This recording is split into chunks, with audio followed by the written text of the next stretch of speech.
I think it's no secret that the Spanish Grand Prix at Catalunya is met with apprehension each year, as races there don't tend to produce exciting races very reliably, shall we say. Let's have a little look at some of the things that contribute to the Barcelona track's slight dearth of excitement. Firstly, Barcelona is the main testing track for all Formula One teams. Nowadays, with such restricted testing, all of the proper on-track pre-season preparation takes place over 8 full days at Barcelona. This ends up with each team probably doing 800 to 1,000 laps of the circuit each before the season even properly begins. While the temperature is a lot lower in winter testing than they'll find once they get to the actual Spanish Grand Prix event, one thing is clear. The teams gather a huge amount of data on the track and will have more knowledge about how to approach this race than any other. There have been race weekends in the past where Friday practice has been disrupted due to bad weather and the teams have been unable to gather information about the track like they normally would through free practice. Situations like this have forced them to fudge their race preparation program somewhat and try and do the best they can in that short practice session on the Saturday morning before the car setups are locked down for qualifying.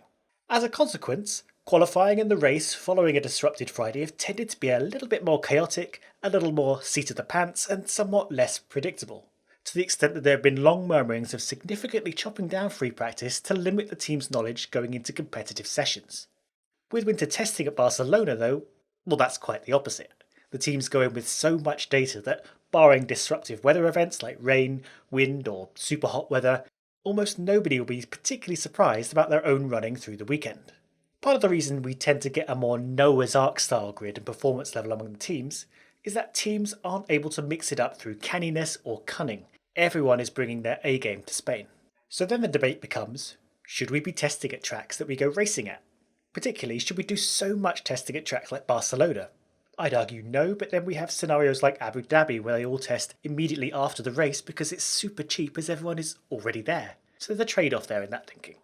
Okay, so that's problem one. Too much data from too much testing. Moving winter testing to some non-championship track like Jerez might help with this a little. So now let's look at the nature of the track itself, which is an interesting one as it's not like Monaco and Hungary where everything is too slow and narrow to overtake with ease, and it's not particularly dirty or without a decent straight. No, it comes down to the character of the track. Part of the reason it's so good for testing is it has a nice mixture of high-speed corners, mid-speed corners and low-speed corners, and it does have those straights with significant braking points at the end. So it's got a little bit of everything really when looking to explore the balance, traction, speed, stability and tyre behaviour of your car. But the number and position of the mid to high speed corners are really what cause a lot of the problems, because with such a huge pitch straight you'd think it would be a little easier to get fighting with the car ahead. So let's go back to an old classic bugbear, driving in the dirty air of the car ahead. As we know, the aerodynamic parts of the Formula One cars throw all the air away from the bodywork with huge amounts of energy. The chassis manipulates the air and sends it spinning and soaring in all directions, and for more details on this you can watch videos on aerodynamics and vortices. Obviously, if you're on a straight, this is great for the car behind because the leading car has got rid of all the air for you. You don't have to waste as much energy pushing through it yourself.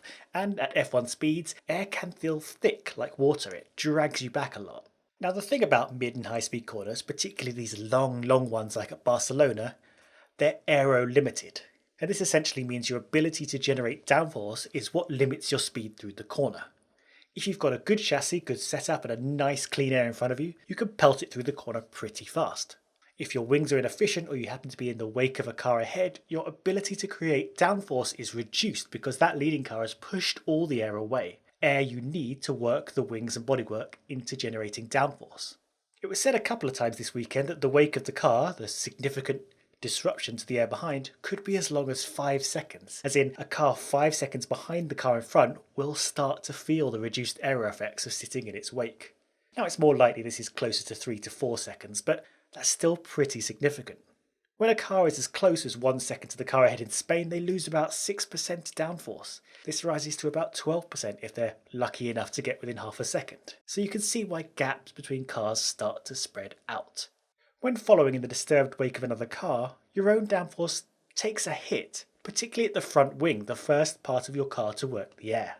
Reduced front-end downforce results in understeer, where the front of the car can't bite, can't grip as effectively as it should. This means the front starts to drift wide as the car turns in and the driver needs to slow down or risk sailing off outside the corner. So the result is the following car has to take these corners slower than the car ahead, losing time and falling behind. Now the big meaty main straight at Barcelona unfortunately has this aero-limited high-speed corner leading onto it, so it's very hard to follow the car ahead closely enough to be able to chase them down the pit straight. You're on the back foot before you can even think about attacking. It's similar down the other DRS zone on the back straight. You have to plough through this fast chicane and this fairly flat out right-hander Campsa before you get to it, so it's hard to keep up with your rival at the point when you need to overtake. Now they have tried to fix some of Barcelona's track problems. La Caixa and Europcar were changed because those parts of the track were getting a little bit too fast for the available runoff, and at La Caixa in particular, they transformed it into something a little more overtakey. See, until these two changes, Barcelona didn't really have a point where the cars hit a hardcore braking point that turned into a tight corner and a traction zone. If you have a heavy braking zone, you can try and get alongside the car ahead by being defter on the brakes. You can then try and position yourself for the launch out of the corner and outgun them up the track. But Barcelona has a lot of sweeping corners. While turn 1, for example, is preceded by a somewhat heavy braking, it's still a fast turn and you don't get the full stop-start in momentum that opens up overtaking opportunities. So there end up being very few lines through turns 1 and 2 as cars need to cling on through the speedy corners, and they end up drifting into each other quite frequently if they end up vaguely side by side. See the two Hasses or Norris and Stroll during the race. So with lots of testing data under their belts and a lot of mid to high speed corners, it's easy to see how these races can become a little processional.